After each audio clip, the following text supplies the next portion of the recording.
সারা জীবন শুনে এসেছি খোলা তেলের দাম কম, বোতল জাতের দাম বেশি। এটাই স্বাভাবিক, কারণ খোলা তেলটাকেই যদি আমি ট্রিনের তেলটাকে বোতলে ভরি, বোতলটার দাম আছে, বোতলে প্যাকিং করার দাম আছে, বোতলে ফাইল লাগানোর দাম আছে, এগুলোর দাম আছে। এখন শুনি খোলা তেলের দাম বেশি, বোতলের দাম কম। আপনি কি করলেন? বাণিজ্যকে দেখার জন্য, সিন্ডিকেট ভাঙার জন্য আপনি বাণিজ্যের সঙ্গে জড়িত একজনকে বাণিজ্য দিয়ে উপদেষ্টা বানালেন। উনি আসার পরে কি হলো? তেলের বোতল নাই, বাজারে উধাও হয়ে গেল 2-4 দিন পরে। এবং উনি কাকে নিয়ে আসছেন? আপনি কিন্তু পতিত সরকারের লোকরে আনছেন। শুধু তাই আনেন নাই, পতিত সরকারের মামলা খাওয়া লোক। একটা মামলায় সে আসামি, তার ভাই এমপি ছিল, সেও আসামি।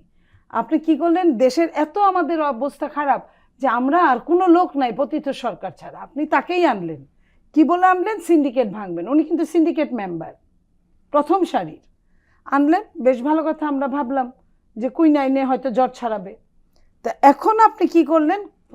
দেখা গেল কি কুইনাইনের জ্বর ধরেছে। পরের দিন 8 টাকা যেই মাত্র বাড়ালো, বোতলগুলো কিন্তু আবার শুভাবর্ধন করতে থাকলো।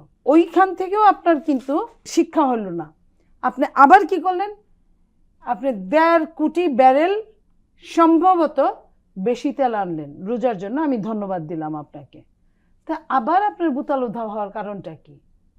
আমি আবারও বলছি, সরকার কিন্তু এই তথ্যপাত্র বেড়াজাল এড়াতে পারে না। সরকারকেই জবাব দিতে হবে।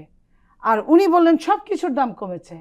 চালের একটা মানুষের ভাই, আজকে আমি বেগুন কিনেছি, বেগুনের দাম জিজ্ঞেস করেছি 80 টাকা কেজি।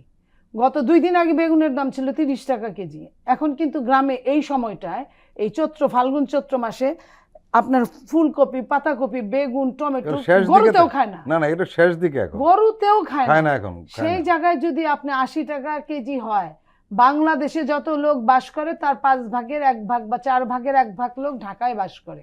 আমি ঢাকার কথা বলছি। সেইখানে যদি 80 টাকা কেজি হয় বেগুন, এবং সব সবজির দাম এরকম, একটা পরিবারে যদি 1 কেজি বেগুন যদি 2 দিন 3 দিন যায়, তাহলে ওই 3 দিনে চাল লাগে আপনার মিনিমাম 3 কেজি বা 4 কেজি বা 5 কেজি।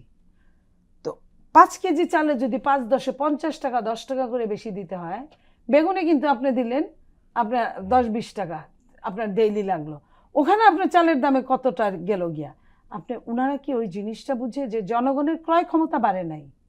তা জনগণের এই বাজারে যে আপনার এই ক্ষমতাটা জনগণ কোথায় পাবে? সে প্রতিদিন তার নির্ধারিত খাদ্যের চেয়ে সে কমাচ্ছে। যেখানে তার 2 কেজি লাগতো সেখানে 1.5 কেজি করছে, যেখানে 1 কেজি লাগতো সেখানে হাফ কেজি করছে। এইভাবে মানুষ অপুষ্টির থেকে অপুষ্টিতর অবস্থার মধ্যে ঢুকে গেছে। আমাদের মেন সাজেশনটা হলো, আপনি সিন্ডিকেট ভেঙে দেন। আপনি তো কোনো দলীয় সরকার না, আপনি যা পারেন আমি তা পারি না।